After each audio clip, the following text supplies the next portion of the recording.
All right, welcome everyone to the fourth Future of the Cosmos call. Today we have Hyung from B Harvest, who is currently working on the automated market maker module that we're hoping will go live on the hub soon. To talk about just the kind of features that what AMM brings, the vision that he has, and more discussions on the mechanism and the architecture and how it relates. I'm here with Brett as well, who'll be joining me in this conversation. So thank you all for being here, and could you guys each kind of give a brief intro, um, if you guys, yeah, go ahead. Okay, I'm Hyung from B Harvest. B Harvest has been participated in Cosmos ecosystem from early 2018 as a validator.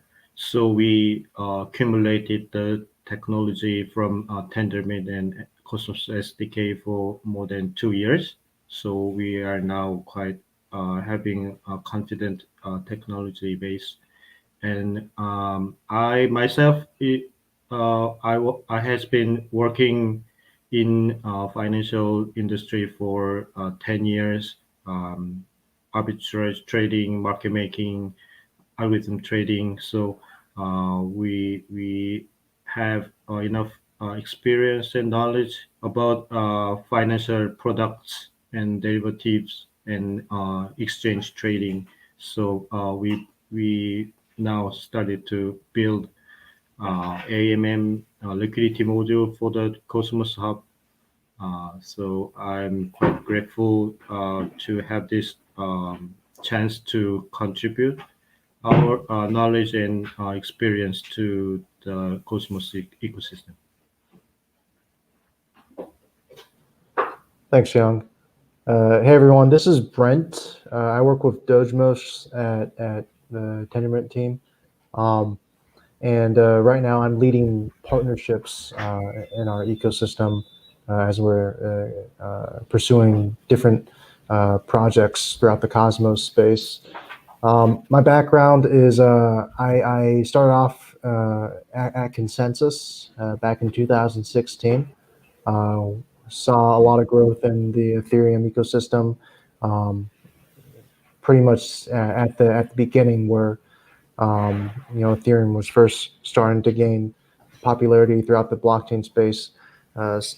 Basically helped build out the ecosystem, and eventually I transitioned to the Cosmos ecosystem after leaving Consensus. And right now, we're figuring out our next steps in terms of key infrastructure that's necessary to expand the network. And DEXs, AMM-based DEXs seem like a very key component to the future of this ecosystem. And I'm a strong proponent of DeFi. Prior to blockchain and crypto, I worked in fixed income sales and trading as a bond trader. So a lot of the dynamics that I've been seeing in the yield farming space have some parallels with the bond world. And I think, as we explore the trading side, as we explore the DeFi side, we can further elucidate some of these relationships and just how we should be interpreting a lot of these assets that are emerging in this ecosystem. Yeah, and I guess just to kind of set background knowledge to those who may not be as familiar with AMMs and things like that. Brent, would you mind kind of giving a brief overview? I think I hear this a lot where people are like, I'm not sure what the difference is between an automated market maker and a bonding curve. So if you could kind of like briefly explain to get everyone watching in sync. For sure, I think it's important to make some specific distinctions between these two types of tools.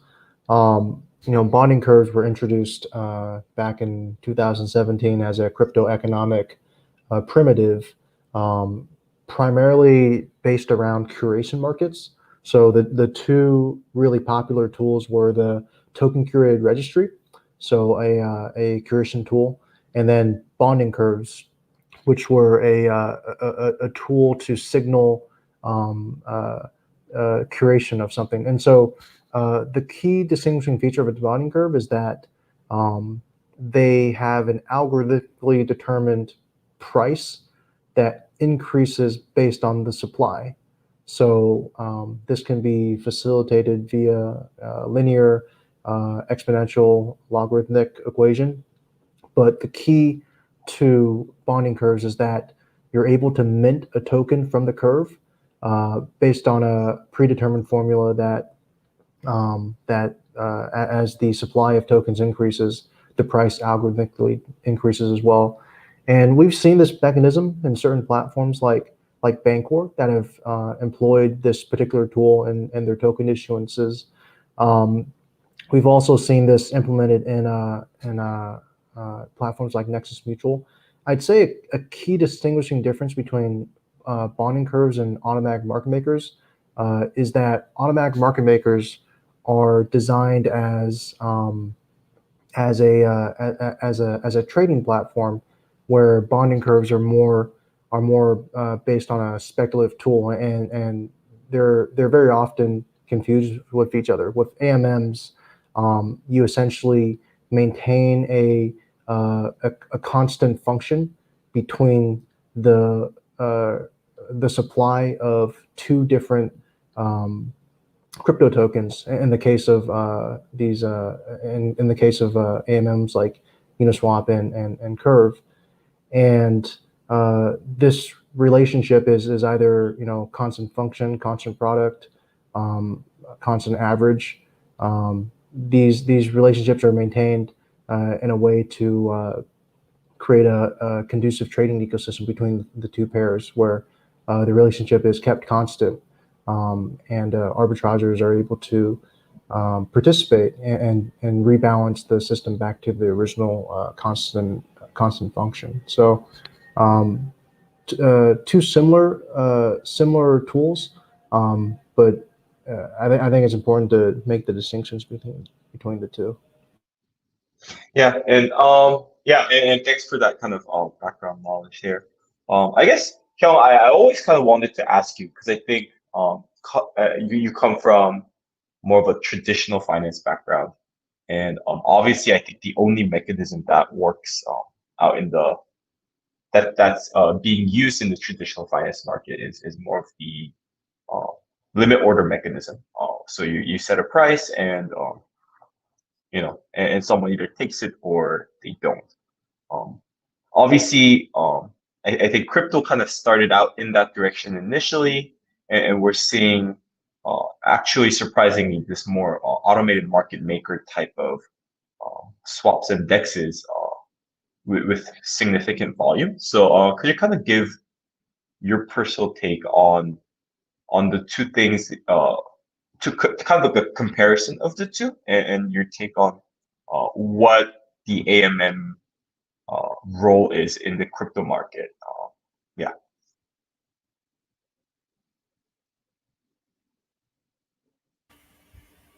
Okay. So as an algorithm trader and a market maker in traditional finance, I was always curious about the inefficiency coming from the order book based exchange, which is the most popular form of any exchange in global financial industry. So as a market maker or arbitrator, uh, including me, a lot of institutional traders make a lot of money from the market. Especially this money is coming from ordinary users. So this like sub-second or sub like microsecond trading time frame is a very special advantage from institutional traders. So this is the the barrier to come into play like this role is very high. So you need a lot of very expensive servers and network space, and also you need very experienced and like risk managing trader who can code it, coding the program for algorithmic trading. And this program should not have any kind of bug, because the bug will break down your fund. So this is very sophisticated technology with very high demand of caution. So this is not like ordinary people can join. So in this is the reason why this competition between market makers are very not very high. So only a small number of institutions can join this. And in Korean market, it's like there's a big firm doing this market making from Australia, and they're making like how much it's uh, like 0.1 billion US dollar per year. So this is so but there are a lot of other institutional trader making a lot of profit from this, and this is all cost for ordinary users. And this is more, but in traditional finance, this is well formed as a infrastructure. So they have a lot of institutions with billions of capital. They are participating as a market maker to provide quality liquidity, and the exchange itself has a lot of money to promote this kind of activity also, so they can hire more market makers for more better liquidity. Uh, so this is quite easy for like New York Exchange or Korea Exchange. And this kind of big exchange can promote this activity. But in crypto world, there are a lot of exchanges, diversified exchanges, like small exchanges does not have any capital or power to include more market makers for better liquidity. And there are very few number of market makers playing in this field, and they are quite um, having all of this market with several players, and they are moving around different exchanges to have this like best return against their risk. So they are moving around different exchanges. So from exchange perspective, like they are like very temporary liquidity map provider. They can leave tomorrow. They don't have any kind of contract, or they don't have any responsibility to stick in. So this quality and sustainability of liquidity providing is very bad. So this is all affected to users. So users will experience like this kind of unsustainable, low quality and very selfish act of market making. So, but this is not very easy to quantifiable, because trading is happening 24 hours a day, and this data is too much, and like scoring this market making liquidity is still difficult in traditional finance industry too. So uh, this is quite invisible quality or like value in the exchange. So people cannot acknowledge this, but these are the big problem from order book based exchanges. And as a traditional financial expert, I was quite surprised that the solution can be this simple. So when I see this Uniswap based model, oh, it was really a surprise. My first impression is that uh, why traditional financial industry are not adopting this, because they have a lot of different kinds of like complex innovation every year to print more complex products and infrastructure. So I think there's no reason to bring this up in traditional finance industry. But I finally got understand that they in that industry they have a lot of people are attaching to the infrastructure of market making, manual market making. So brokers and exchanges, and also market makers and financial institutions. They are making a lot of money and job from Wall Street and other banks and trading firms. So they have strong incentive to keep their job and their profit. So I think like this kind of decentralization of infrastructure is very not they want to achieve because of their current position and their incentive.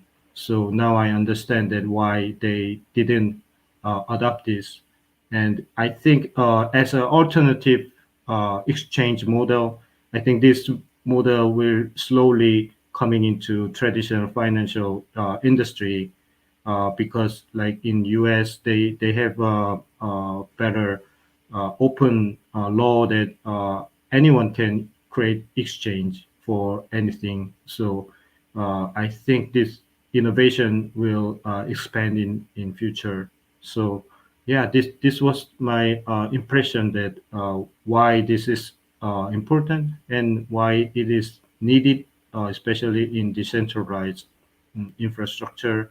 And this is not innovation in blockchain only. I think it will impact the traditional financial industry too. Yeah, I guess I do want to cover, I think, some of the potential downsides of automated market maker. But before we get there, I guess I kind of want to discuss the idea of, where does the AMM fit in the context of the Cosmos ecosystem, and more specifically the Cosmos Hub, right? Um, I think on Ethereum, it's um, everything, all the applications live on the same virtual machine, and it has native composability, whereas Cosmos, it's a little bit of a different scenario where these are sovereign blockchains, and I think one of the key missions of the ecosystem is to interoperate and connect all uh, other blockchains, right? And um, what do you kind of see as the role of the AMM? And for this question, in in the utility of the hub. Yeah. Okay. Yes. I was thrilled by Cosmos' vision about interpreting different kinds of blockchain since 2017, and um, um, I love this vision. So that's why our Harvest team is sticking into this Cosmos ecosystem for more than 2 years. And we want to ask question about this vision. So we have this vision to connect different blockchains. Then we natural question after this is why is that? So why we want to connect? So if we connect if there's no activity, then there's no need to connect. So we think that there will be some kind of activity. Then what is this activity? So we cannot imagine a full list of these activities from different blockchains. And now, and so that's why we in our primary IBC model, we only have like transfer. So we don't have other modules yet because we cannot imagine which one is needed for blockchain to have different kinds of communications. So okay, now we have most common and important communication style, which is transfer. Then assets will transfer to Cosmos Hub, and then what is the next activity? So it's like transferring each other in Cosmos Hub.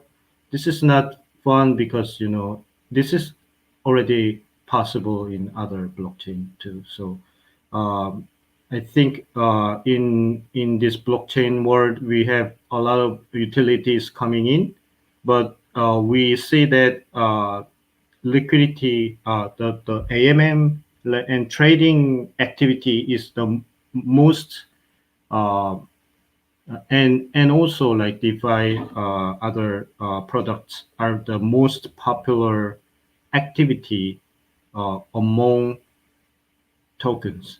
So this is a very natural consequence from Cosmos vision to AMM building. So this is the reason why we are connecting.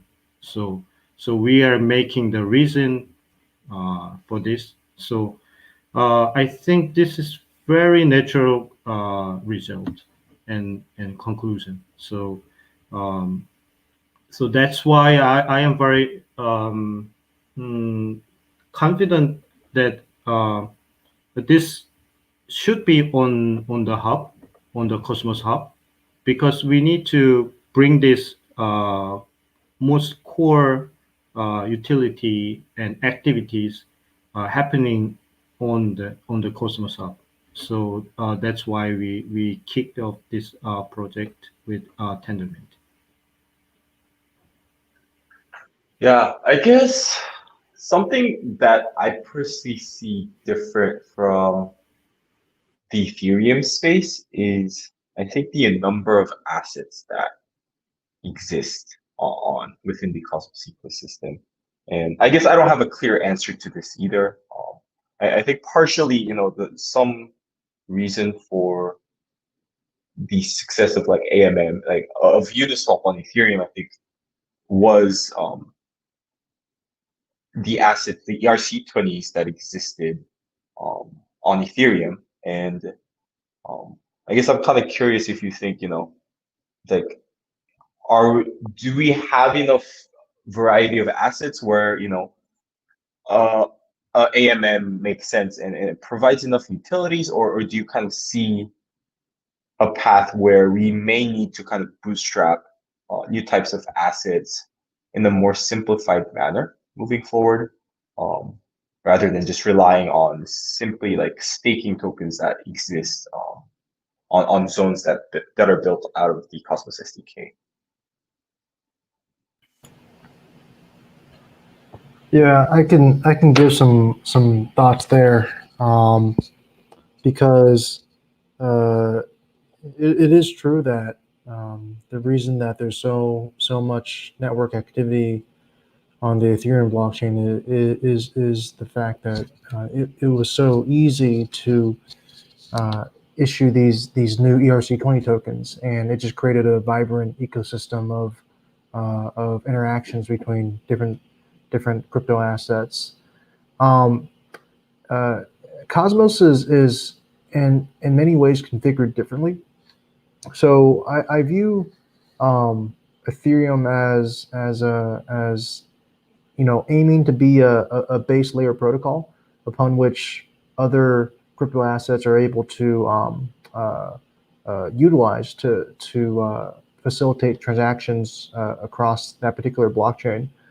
But it seems like the key value prop for Cosmos is more from the perspective of creating self-sovereign blockchains. So the idea that you can launch your own network, and things get really interesting.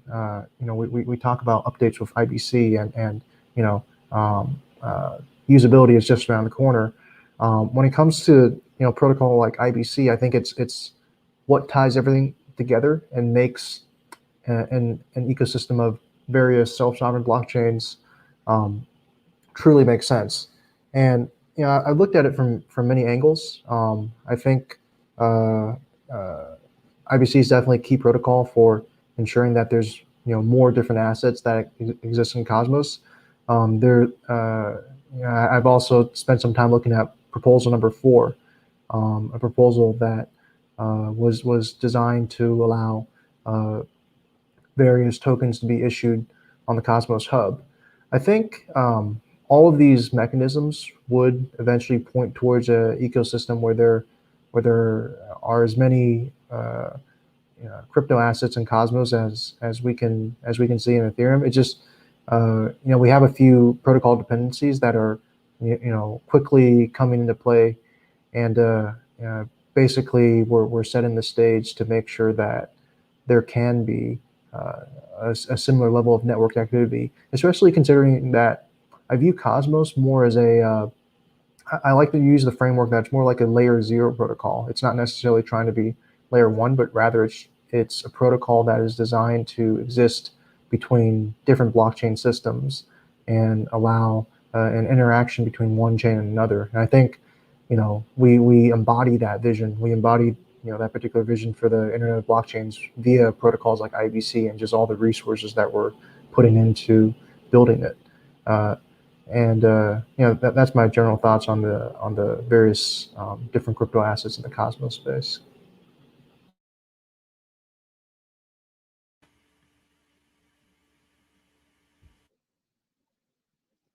Do you have anything to add there, Young? Or Yeah. are you pretty? So Yeah. there's a quite big difference between Ethereum AMM and Cosmos AMM, because as you said, all the Ethereum assets are trading each other in Ethereum platform. That's a very natural consequences and applications for users. But in Cosmos, we are trying to connect the different blockchain to trade each other. So this is a completely different vision compared to Ethereum AMM. So Ethereum AMM is application, but for Cosmos, this is entire infrastructure. So this is a completely different path to have for us. And when I see volumes in Binance, we see that like Ethereum-based coins like Ethereum and other ERC20, they are having only like 20 or 25% of all volumes. So these are very proportional market targeting from Ethereum AMM. And we have a responsibility and vision to accomplish this extra 75% to come into our AMM. Yeah, and I guess I do want to kind of like bring this up. Someone mentioned that like why can't each zone basically run their AMM, and obviously I right now B Harvest's work is building an AMM for the hub, and I'm kind of curious to see what are the characteristics of the hub that makes AMM on the hub kind of different. I guess I don't know if it has to be different, but yeah, if there were any separating factors that make it stand out in terms of quality or security guarantees, like what would be that difference? So in practical view, I think that liquidity from different blockchain can be connected together without a backend connection. So I think if you calculate this, so if you have like two separated liquidity pool in different blockchain, and if you want to trade like an amount, and then you can just split this to two pieces and send to different liquidity pool and get the result. And then this result is actually the slippage cost is just same as one combined liquidity pool. So this tells us that actual physical location of this liquidity pool does not need to be centralized. So they can be like located everywhere, but we can combine this from front end. But we need a very efficient communication protocol so that people can connect and use this multiple liquidity at one time. So this is a synchronous problem, and IBC is not very synchronous at this moment. So this will have some technical difficulties, but I think from economic point of view, this diversified liquidity pool is not a big problem for users to utilize all of this liquidity pool. And we also have like different kind of coins. So if we even if we have like biggest AMM liquidity pool market in one blockchain, but some blockchain will have their best liquidity for certain tokens. So in that case, users can connect it to different liquidity pool and choose any liquidity pool that best fit for their tokens to be traded. So this is a connected liquidity pool AMM for multi-blockchain infrastructure. It's very doable thing, and this is not requiring like very strong backend connection between different blockchains, but efficient inter-blockchain communication will help this with better usability. So I guess if you want to build like composable DeFi that utilizes the Hub AMM, would there have to be like a new IBC application on top of IBC protocol, or do you think this could work in a asynchronous environment where there are no guarantees of something coming back in a given time? And yeah. Actually, I currently think that without IBC, this is possible from front end only. But in that case, you need to send this token to different blockchains. So you need some like prior jobs to work to send this token and come bring this token back to your original blockchain.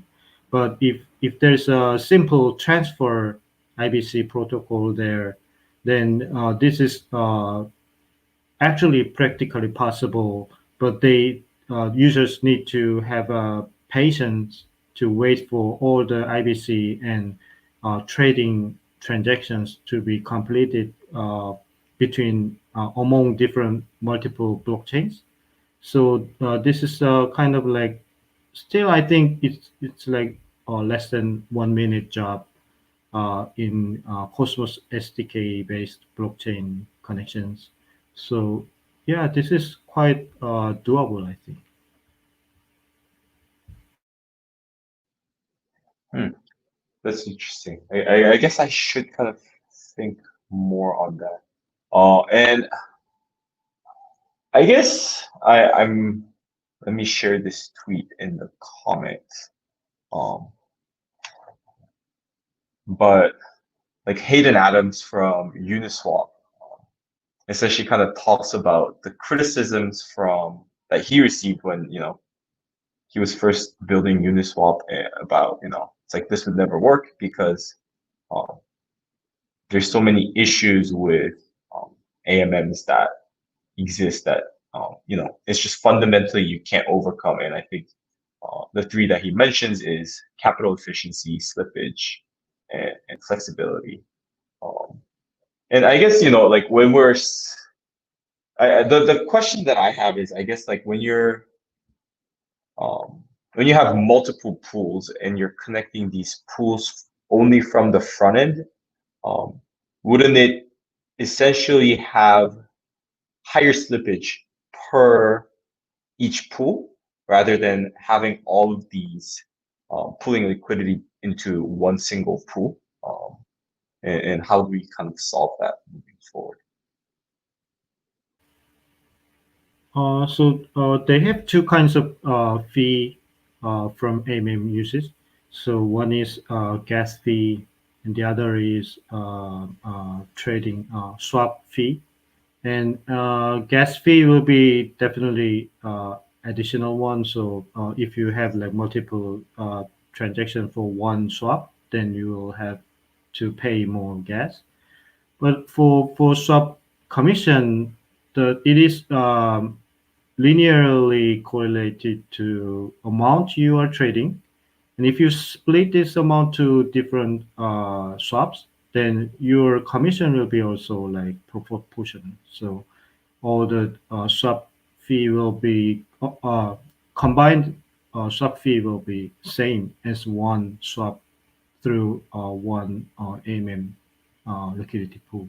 So if the gas price is very cheap for different blockchains, then this is a negligible difference between using multiple liquidity pool and one liquidity pool.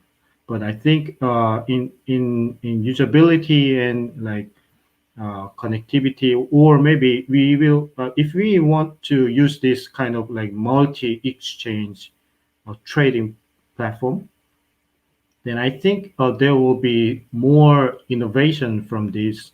So like one of the example is to like one inch exchange, they are like finding best price from front end, but this kind of innovation can be accumulated on this multiple exchange infrastructure, and then these innovations will ultimately need IBC to going forward to provide a more supportive IBC modules for trading utilities. So I think there will be quite unexpected creative future there where we can use multiple exchange in one platform. So I think this is not what we have seen in traditional finance yet. So this because all the connection need to be happen with broker in traditional finance. So this connection is not direct. So it's like connecting different exchanges. It's not very easy for one platform to provide. This like there also like some kind of legal issue too. So I think this decentralized infrastructure with multiple liquidity pool will expand to more creative future with different innovative products there. And then IBC should be there to help this communication, innovative communication, as efficient and safe, secure as possible. Brett, do you have anything to add to that? Yeah, and I'll speak a little bit about Hayden's tweet as well. He mentioned that initially traditional finance people were very much against the idea of this open finance AMM, and what eventually happened was that the power of being an open finance AMM outweighed a lot of the inefficiencies of the platform. For example, we talk about the capital efficiency, the slippage, just how clunky the AMM is compared to a centralized exchange. And the thing is that people didn't care because for the first time, people could access this decentralized exchange infrastructure in an open finance ecosystem. And it is people describe this as sort of like a money exchange kiosk that you would see at the airport. With those money exchange kiosks, they're public infrastructures that everyone can use, and that's what makes these AMM special. So we just had a Cosmos Unchained finale a few weeks ago, where SBF and Zuzu came on with Sunny and Eric Voorhees, along with Chango, and one of the main points that were made is that the special thing about AMMs is that is the fact that they work. They're not necessarily the best exchanges. Some people call them DMMs, like dumb market makers, because they're actually designed to be as simple and easy and usable as possible. One lesson that I'm really happy that Hayden took from his assessment of traditional finance is that he also has the attitude that he wants to learn from them. He also wants to learn from traditional finance and figure out, what are the ways that Uniswap can be improved to better onboard the masses, broader layers of use cases. And I think that's special. I see a lot of parallels between this general yield farming ecosystem as well as traditional finance as well. Um, coming from a bond trading background, everything we look at is a yield, is a rate, and it's either a rate that is a spread above some sort of risk-free rate, or it's some sort of just esoteric cash flow that might come from a complicated structured product. But the truth is that the profile of a lot of these yield farming cash flows can be applied via a pricing model from traditional from the traditional finance world, whether with some sort of exotic fixed income or some sort of constant payment stream cash flow. And I think there are a lot of lessons that we can learn. Of course, all this stuff is new. Like this yield farming ecosystem, the openness has never been achieved before in the history of finance. But a lot of the mechanisms are similar enough that we can take lessons from normal capital markets, especially because this stuff is starting to get correlated.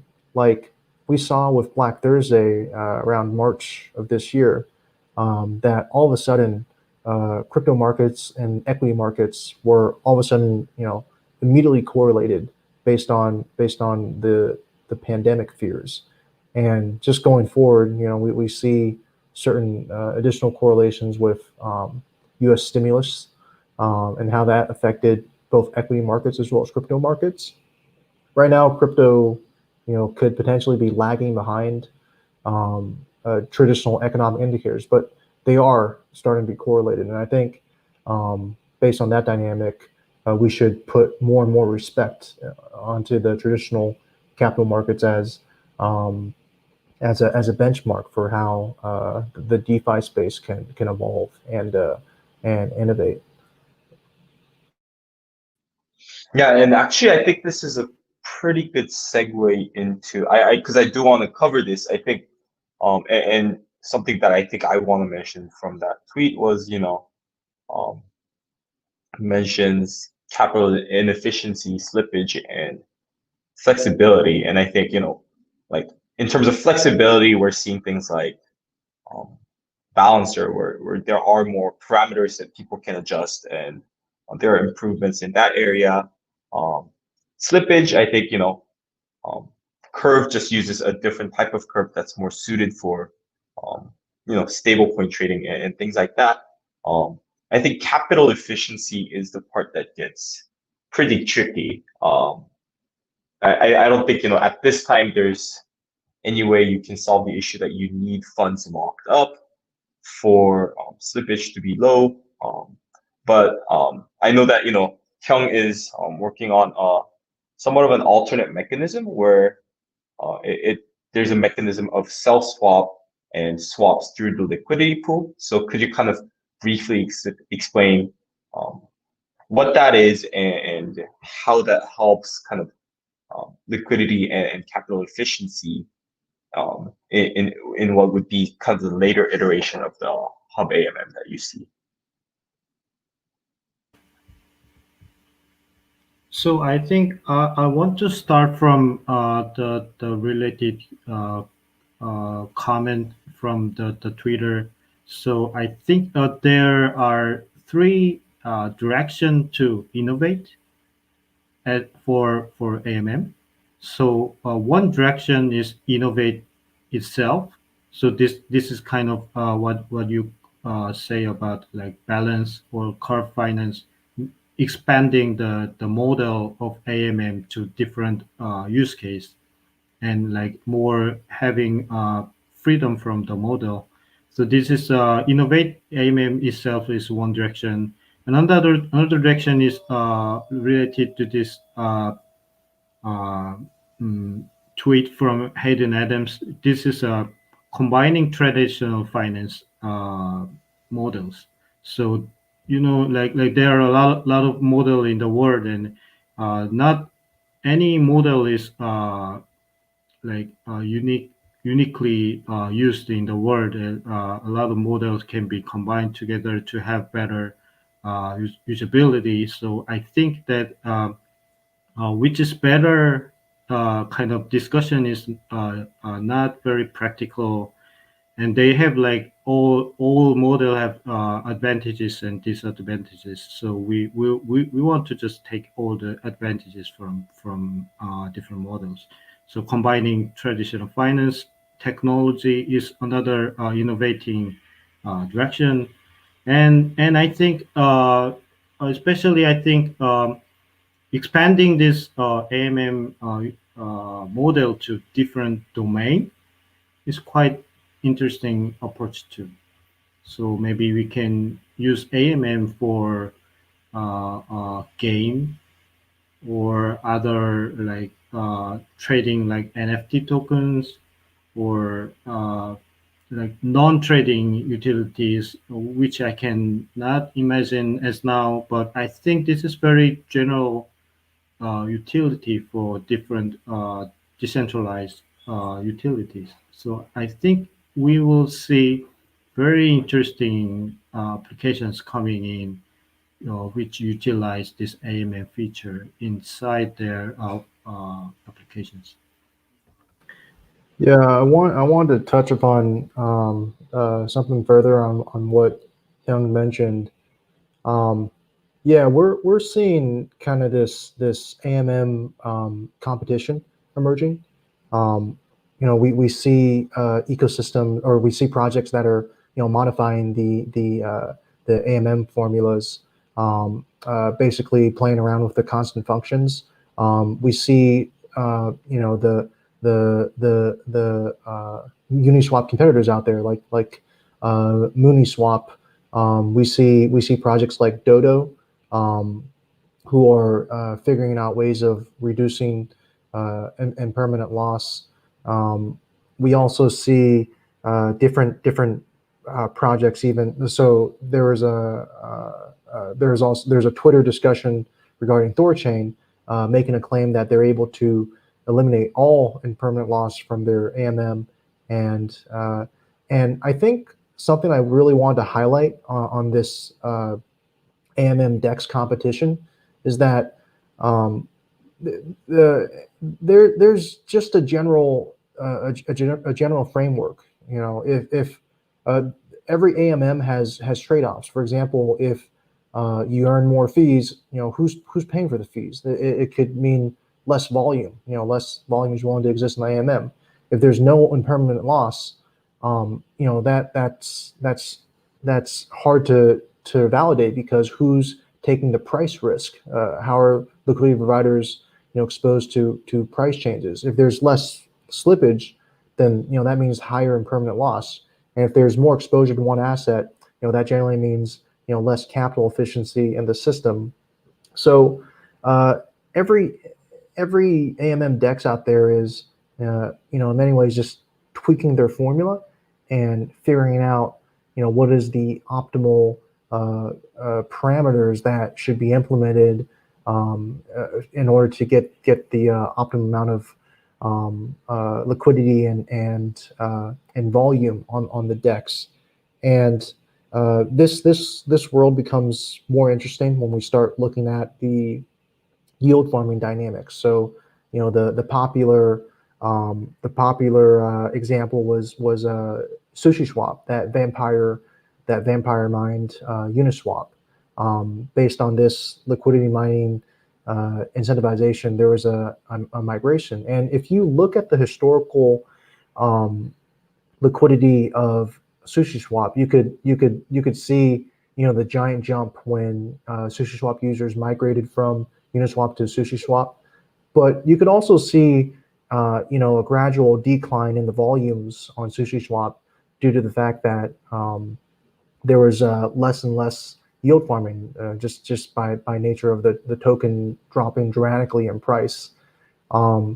These types of dynamics are important to pay attention to because, on the other hand, we see, some great work from Uniswap in terms of, when they eventually launched their Uni token, you could see that liquidity actually stuck on Uniswap, and volumes remained pretty consistent following that launch. So, in addition to just the general parameters that can be modified for AMM dexes, these systems are starting to just have additional quivers in their arrow, additional arrows in their quiver when it comes to new tools to incentivize users on the platform. I think that's just really important to keep in mind as we're looking for optimal structures of these DeFi infrastructure.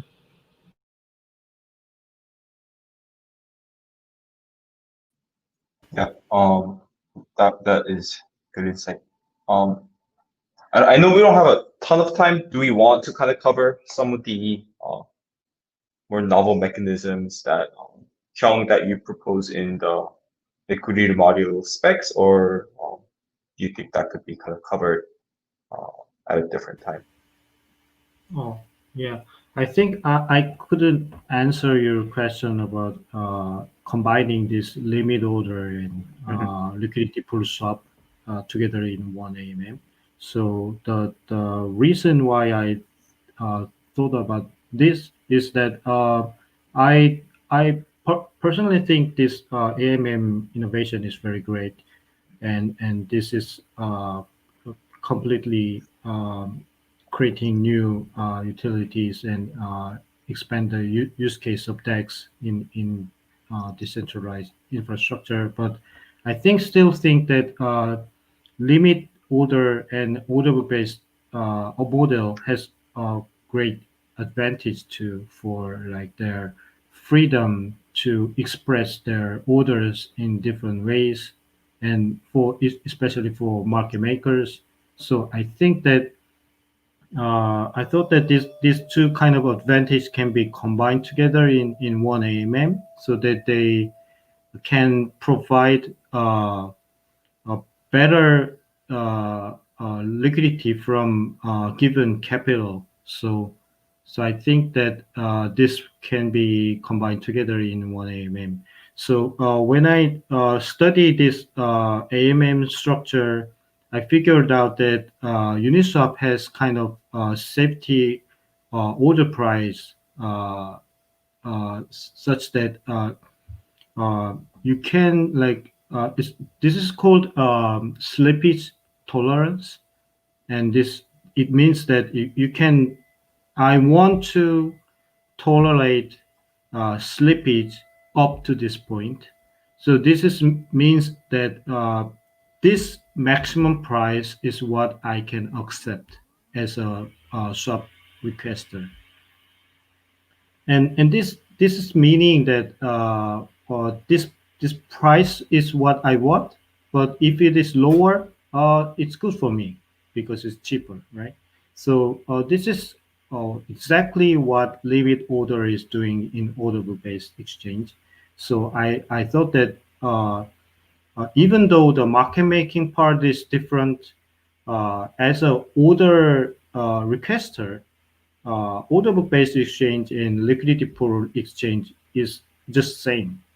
Just difference is that the opposite side, there are other person there in order book based exchange, but in liquidity pool, the opposite side is pool, which is not a person but mathematical formula.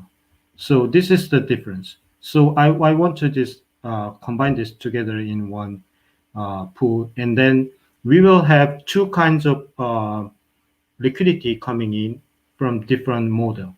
One is limit orders. Limit orders can provide liquidity. Also, pool liquidity pool can provide liquidity too.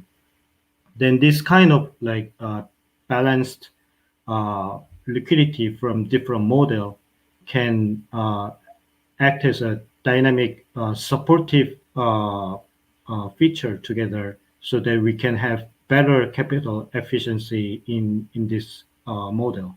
So limit order is more like a temporary liquidity providing, because if the all the existing limit order is consumed, then there will be no more limit orders. But market makers providing limit order liquidity, they will constantly provide different limit order after time. So this will be sustainable also. But we also have competition with pool to provide liquidity. So this pool also have very expectable liquidity from different prices. So this will enhance the liquidity providing ability of this AMM. So I think this will expand the use case, and this limit order with more freedom will also attract like more institutional traders and whales, which who want to trade more volume than like from pool swap. Then they just want to fix their orders. So limit order will play an important role to attract this big size traders too. Would the liquidity providers go ahead? Sorry. Oh, I just had a quick question.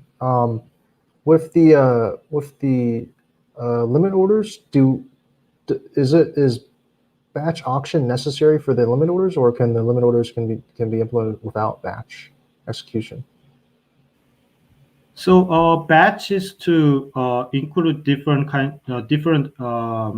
multiple swap requests in one batch execution.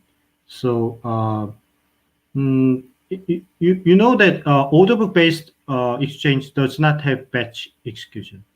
This is a real time, like one to one execution. So we don't need any kind of this batch model to be fit in for combined AMM. Yeah. Gotcha. Because the magic of batch execution came from a lot of University of Chicago papers that describe a way to prevent faster traders to snipe orders, to basically front run orders, because they have sub 8 millisecond network latencies when it comes to sending trades. So I'd always been interested in that concept, because at Tendermint we previously built another order book based DEX that does utilize a batch auction mechanism. Quick question: do you see a trade-off in implementing that, like a batching process, and that, like, if you're utilizing batch execution, does it disincentivize more arbitrageurs to arb the market? We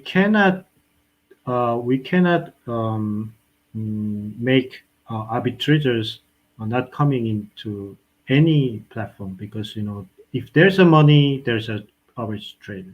So if they can make money, like, we cannot prevent them to come in. So I think uh, uh, from to find any price, we need arbitrators, and these arbitrators will use this limit order feature, because this is having more freedom to act as a market maker or arbitrator to participate in this AMM to make profit. So yeah, and trade-off. Actually, longer batch will result in more latency for swapping tokens. So I think that is a big trade-off of batch. Uh, and yeah, the batch also has advantage to prevent front running. So this is a very selective zone for community to select which how long the batches should be most efficient for this AMM. And I think like what I suggested is just one block for each batch for version one, and then we will monitor the front running activity closely from our monitoring tool. And then if we have like enough evidence that some validators are doing something stinky, I think we can like have a governance proposal to have this batch size from one block to two block. Then two block will significantly reduce the risk of front running, because two validators proposers should cartelize each other, and this is very random process. So I think this will mostly solve this front running problem. So yeah, that's my suggestion. That's actually kind of funny because I think a lot of people in Ethereum are starting to talk more about like MEV, like miner extractable value.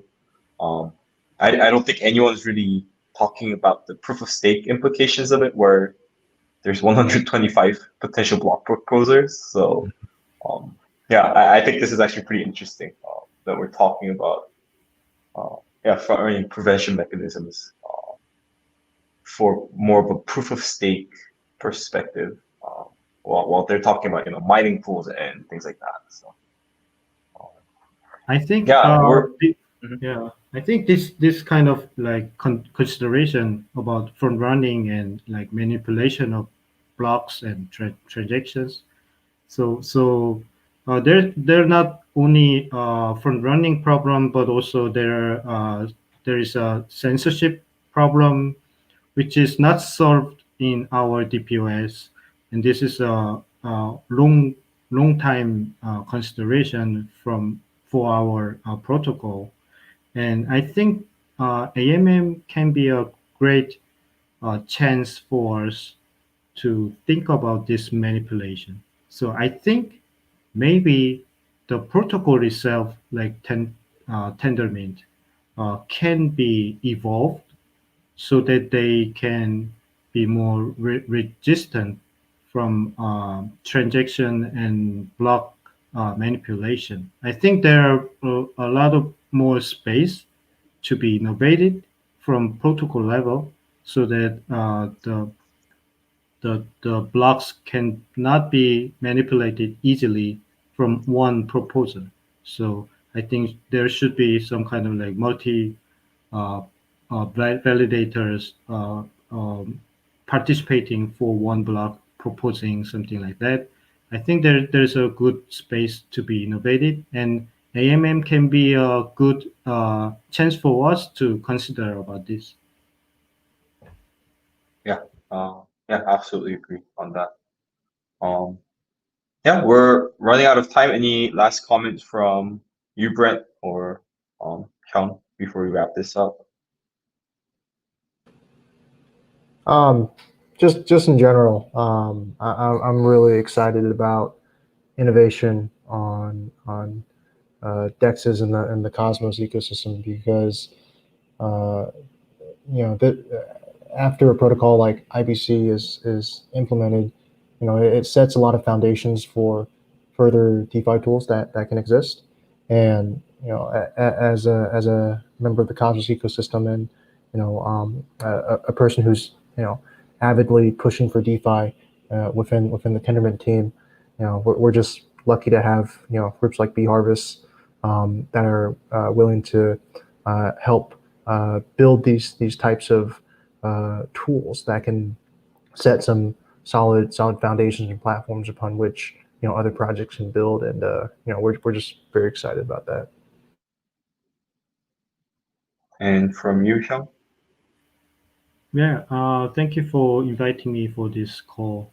And yeah, our contribution for AMM on the hub is not like very short-term work, but this will be a very long-term sustainable work to innovate this liquidity pool, liquidity module to future designs. So I think we will commit to this responsibility, and we are asking for uh, Tendermint team and also community for supporting us to have better design and better management of this code base and research effort. Yeah. Um, yeah, and thank you all for joining. And thank you for all the viewers. Just know that it can only become a part of the hub if you vote for it. The design itself, is subject to change, and we want to hear more discussions and ideas around, how to improve the hub. And I think that was the intention of these calls. So, feel free to stop by at our community channels, on the forum, leave comments and, things that you don't think that might work, you think might work better. I think we'd love to see more vibrant discussions from the community as well. Yeah, moving towards this common direction. Thank you all for joining and catch you all next week. Bye bye. Bye.